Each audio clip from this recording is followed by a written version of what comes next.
Alright, I'm going to replace the CV axle on this 2000 Grand Prix. Alright, loosen the lug nuts. We may have to put the wheel back on to get the axle nut loose. Alright, once you have the vehicle secure on a jack stand, you have your wheel off, you're going to need to take your axle nut off. Now, I'm not sure what the factory size is, but if it's the CV axle's ever been replaced before, oftentimes the replacement will not be the same size, so you're going to need a few different sizes of axle nuts. I could figure out whatever this size is and tell you, but it might not matter because yours might be a different size, because a lot of times the replacements do not have the same size axle nut as the original component does. Okay, I think this is a 33. You want something that's tighter than that, because these are really torqued on there. This is all I have, so don't do this, get the right size, but I'm going to see if I can get it off with this. So basically, and this isn't a breaker bar, but you're going to need a big ass breaker bar and probably put a tube on the end of it to give you some leverage.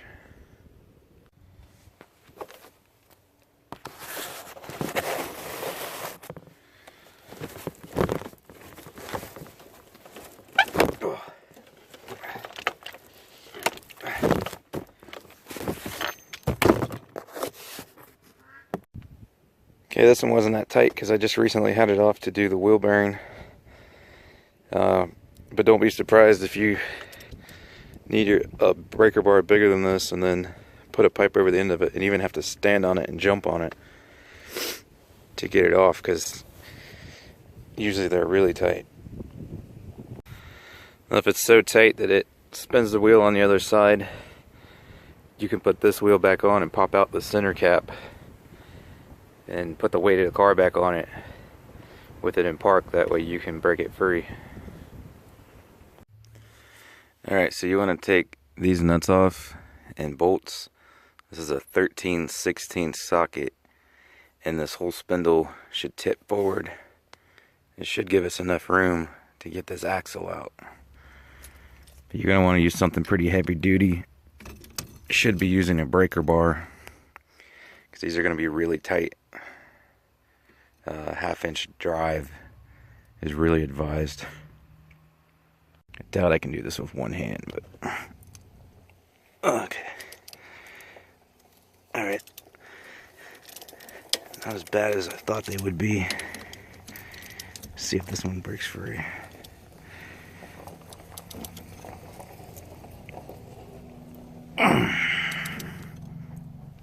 Alright. Not that bad. I managed to do that with 3/8 adapter too, so it goes from 1/2 to 3/8. You might be okay with 3/8, but really, if you have 1/2-inch drive stuff, that's what you want to use. Okay, before you drop this, give your axle here a few taps. Make sure you loosen it from the hub. See it moving until it stops.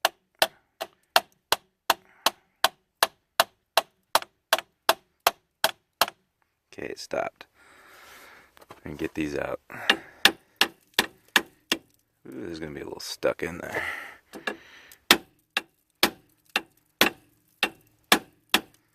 You gotta be careful not to mushroom out the head of this beyond the threads, or you won't be able to get your bolt back on either.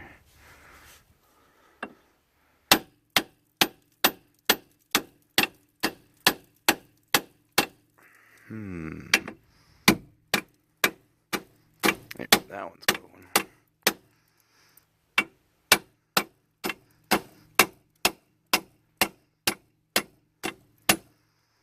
This one's being stubborn.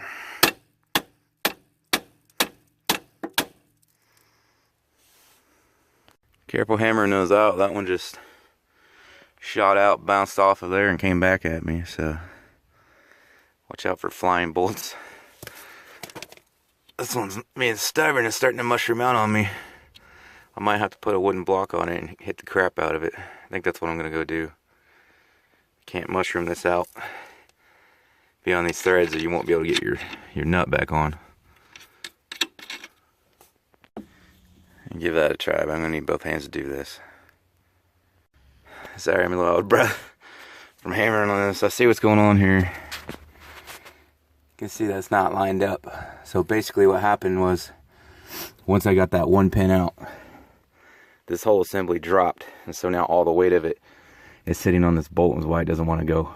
So you would either need to, this one was still really stubborn, it didn't want to go at all even when this one was still in. But you're either going to need to leave this one in until you get them both going, or what I'm going to have to do, I'm going to get my jack under here, lift this back up some, and get that lined up or whatever, and get the weight off of this so I can punch it out. Then it should come out. Yeah, you're definitely going to want to leave the other one in until you get them both going. See, I jacked this up, and the whole thing went like that. So I'm going to have to sit here and mess with it a little bit to try and get it lined up, because it's wanting to go one way or the other.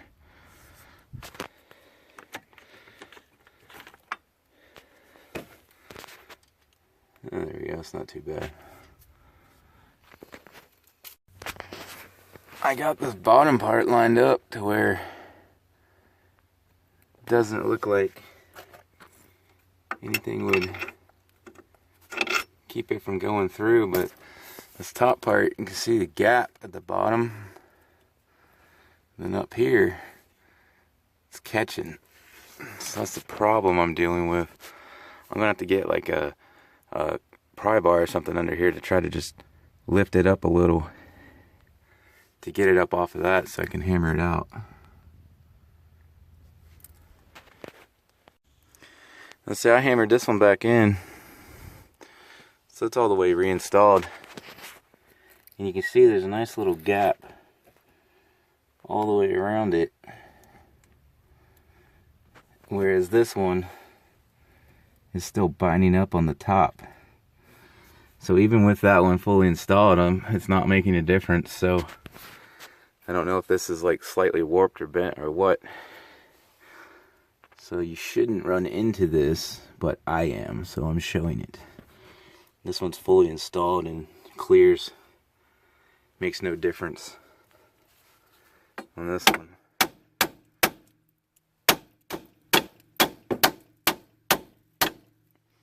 It's still stuck as crap, and see, this one's loose.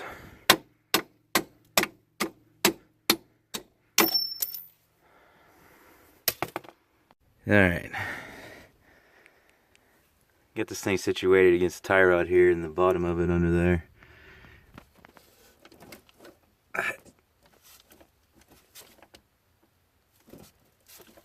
It's probably hard to see because I can't keep the camera still with not having both hands available.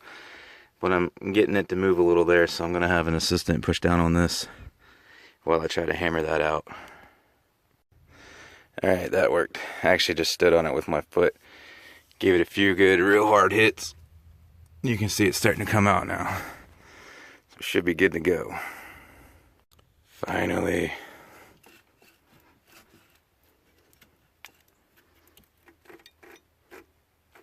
Be careful with this brake line. Okay. Gonna have to whack this off of there. There we go. Almost free.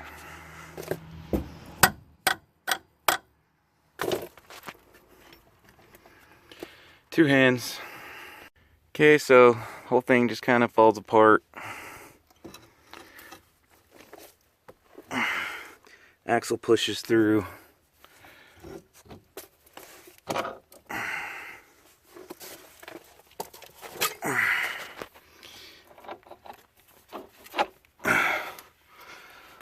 More or less.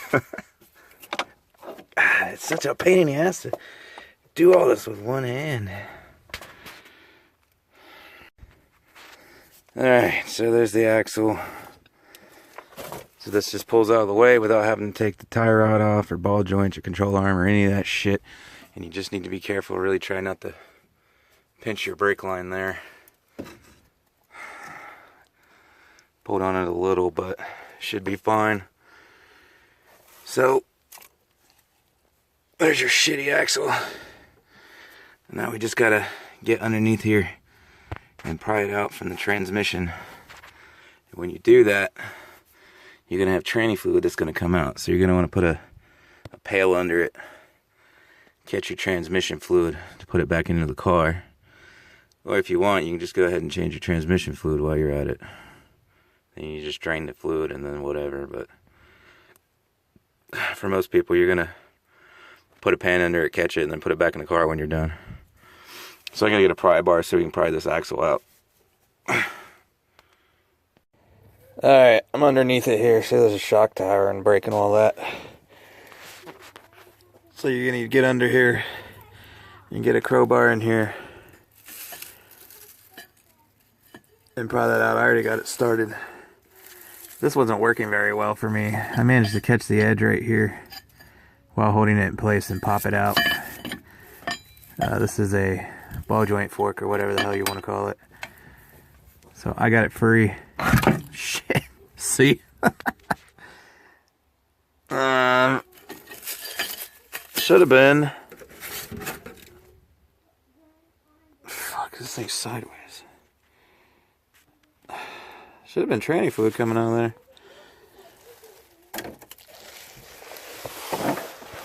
Oh my god.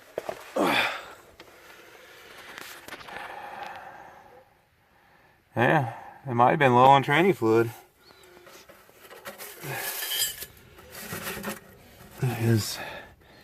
You're gonna want to have a pan under there to catch it, like I discussed.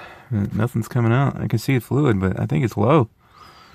Alright, so there's the axle. So basically this little clip, the C-clip here is all that's holding it in, and that's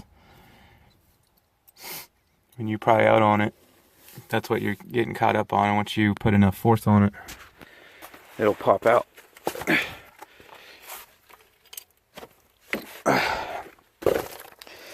Alright, so there's the axle. Just in case you were curious and yours is not torn up like that. There's the inner workings of it.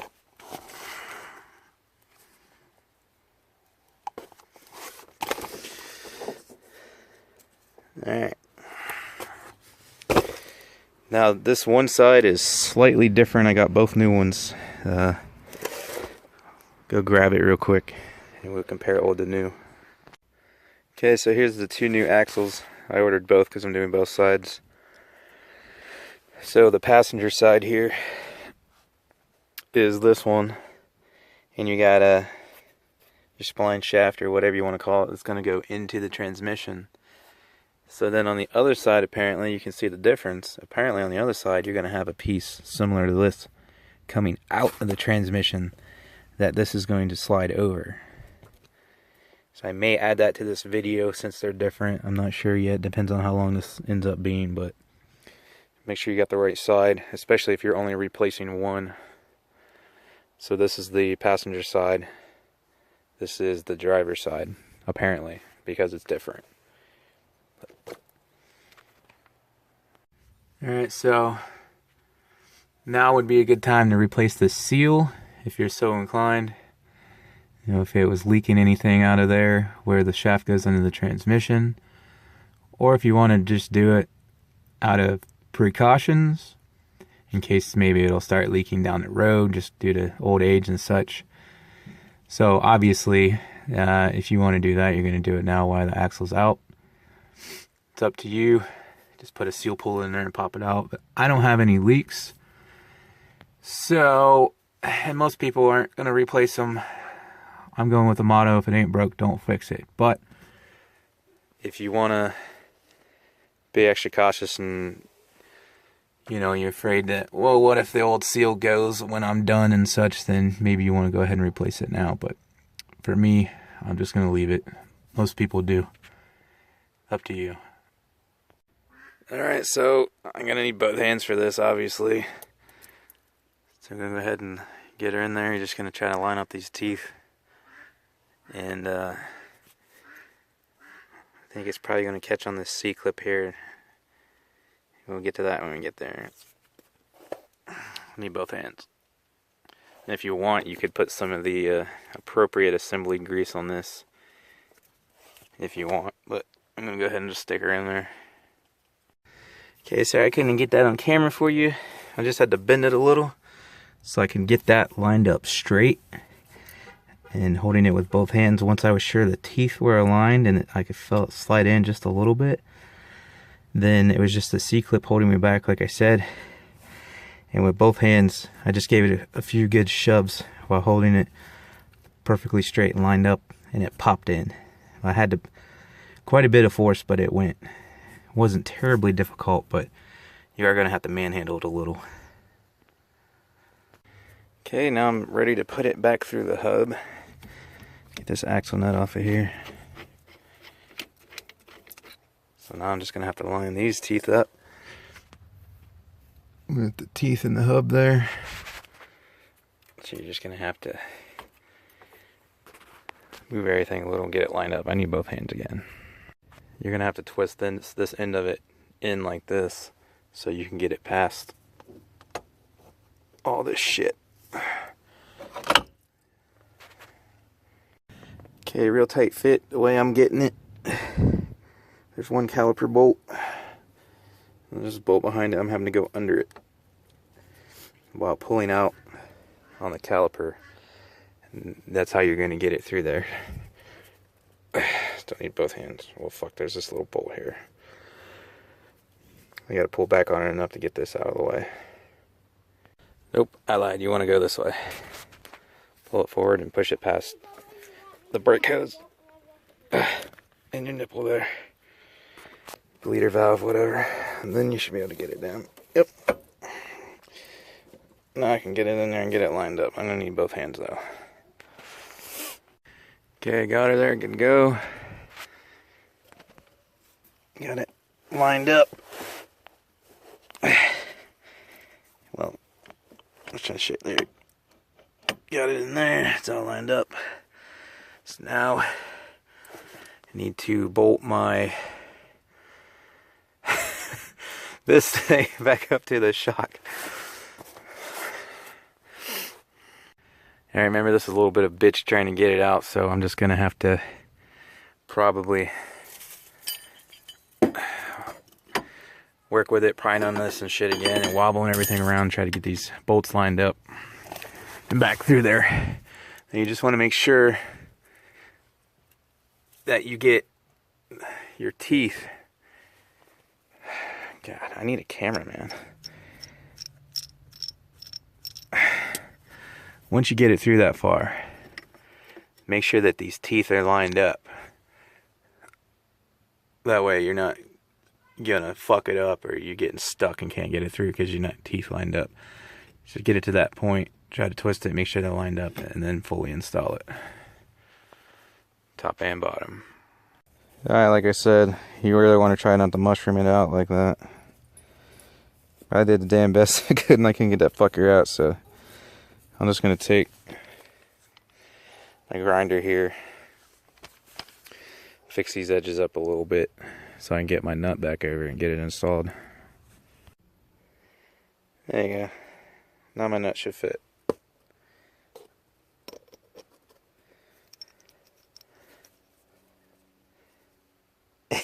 Or I'll have to grind on it a little more. Oh, there it goes. There we go. Alright. I'm a little out of breath because that was a bitch and a half. So, basically, shock's too low. The whole control arm and assembly is springing up. So I have to push this down while trying to push this up. And it's just a real pain in the ass. I got them lined up as good as I can. So I'm just going to whack them through. And then, if I get them through. Shit, don't bust that.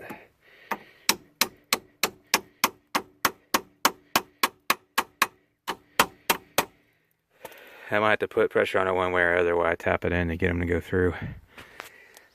Worst case scenario, I'm going to put these fuckers on there and force them through. Pull them through with the bolt. But once again, I need both hands. I'm going to try to move on this while I'm hitting it to get them to go through. This thing don't have enough power because it's only got 60 foot-pounds. But I'm thinking, still struggling with these a little. I'm thinking if you had something with some ass behind it, it would just force it through. That's all the more power this thing has.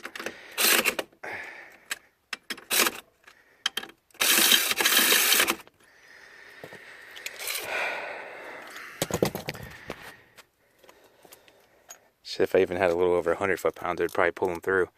This is only 60 foot-pounds of torque. There you go. It helped. Ain't got enough ass, but it helped.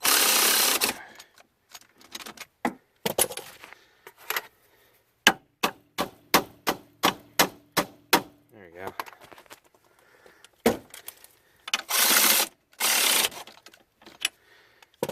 Cool. Yeah, if you had something with some decent power to it, it'd probably pull it right through for you. I'm gonna get on that bottom one and then we're gonna torque them down. You're gonna wanna watch for this. There's a little gap right there. It's not actually all the way installed. Now I'd imagine once you torque it down, it would pull it all the way flush, but keep an eye on that. I'm gonna try something with a little more power. If it fits. Still just a Harbor Freight cheapie, but I think this is supposed to be 240 foot-pounds maybe? It's definitely over 100. No, it don't fit. Shit.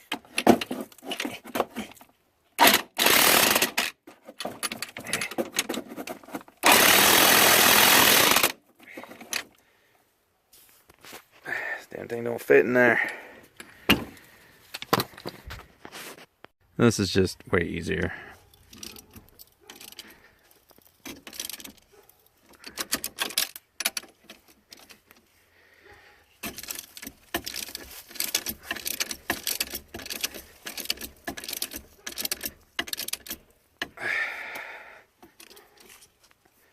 I know what the torque is for these.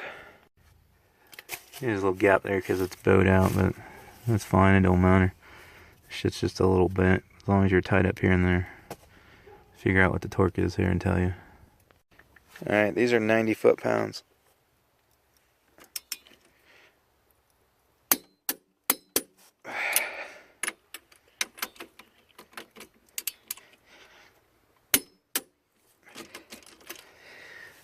Okay, then your axle nut is 118 foot-pounds.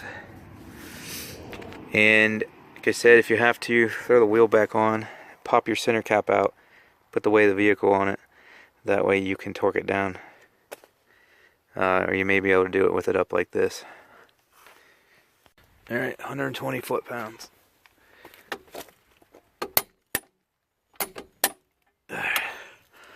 Well, it's a lot easier to torque than it is getting off. So you should be fine with it up in the air like this, torquing it. As long as your other wheel has weight on it. So, there you go, that's done. Make sure you replenish the transmission fluid if you lost any. Like I said, I should have had some coming out, but I didn't. So I gotta check and see what the hell's going on. I'm probably low. Top off your tranny fluid. If you did collect any, if there's any dirt and shit in it, which there likely will be because it's going to run off of all these parts, you're going to want to strain it out first before you add it back to the car. So make sure your transmission fluid level is good to go.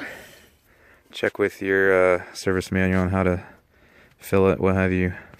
Put it back in, whatever came out, whatever. Throw your wheel back on, you're done. Alright, well, we're done with the install, and I checked my transmission fluid the proper way, taking it down the road, getting it warmed up, running it through the gears, putting it in park, checking it with it running. And it's got tranny fluid in it. It's got a little too much in it. So I don't know why none came out when we pulled out the axle. So if I find an answer to that, I will put it in the description or in a comment or something on the video. So I really don't know why nothing came out, because it's got plenty in it.